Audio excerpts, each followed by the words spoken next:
The foreign ministers of America and Russia have held an in-person meeting in the Swedish capital Stockholm today.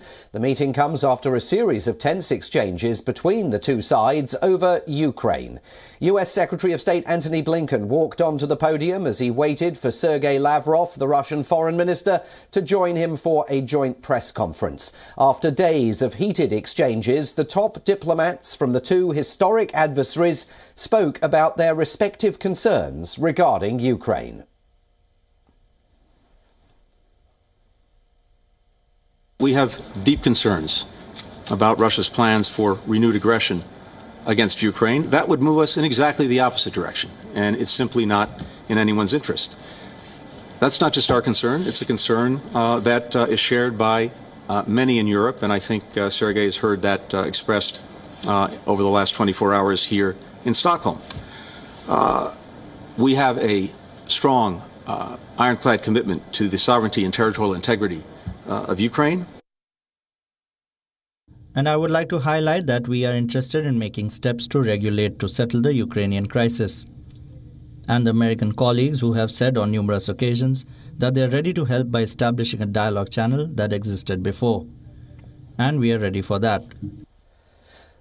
The meeting was held on the sidelines of a meeting of the Ministerial Council of the Organisation for Security and Cooperation in Europe. Tensions have been soaring over the Russian troop build-up near the Ukrainian border. It's rattled both Ukrainian and Western officials. They see it as a possible sign of Moscow's intention to invade its former Soviet neighbour 7 years after Vladimir Putin annexed the Crimean Peninsula. But the Kremlin insists it has no such intention. Joining us now live from Moscow is WION's correspondent in the Russian capital, Julia Chapman. Julia, more tough talk in Stockholm today, but has this meeting in any way helped to ease the tensions?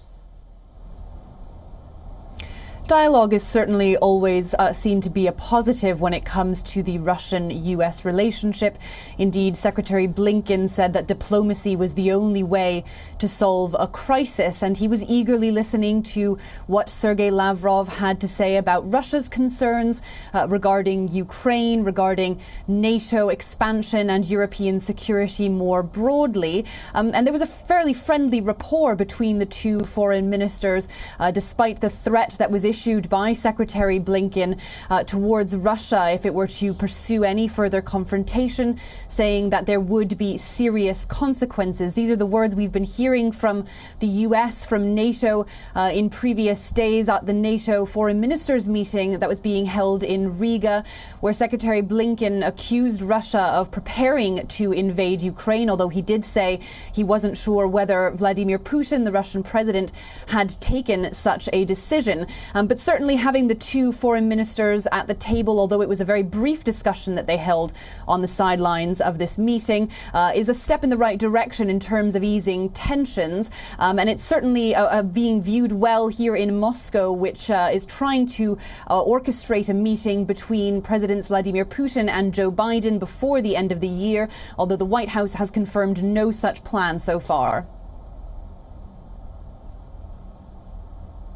Yeah, it'd be interesting to see if and when that takes place. Julia, we have within the last hour or so received some fresh pictures from Ukraine's border with the Crimean Peninsula. They show Ukrainian forces holding firing drills there today using howitzer systems. Is that going to undo any efforts to damp down the situation and encourage Russia to stand down its military force along the Ukrainian border?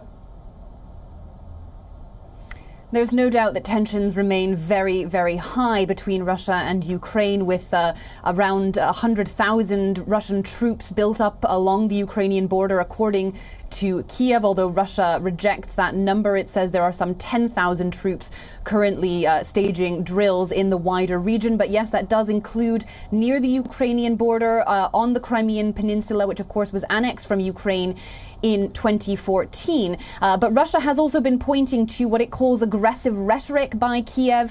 It has warned that there has been a significant buildup of Ukrainian troops in the Donbas region. Russia claims that half of the Ukrainian army is is currently stationed there, which Kiev has dismissed as propaganda and fake news. But the Russian rhetoric has been ramping up, accusing Kiev of stoking these tensions and for accusing NATO and the US for backing them and making things even more tense.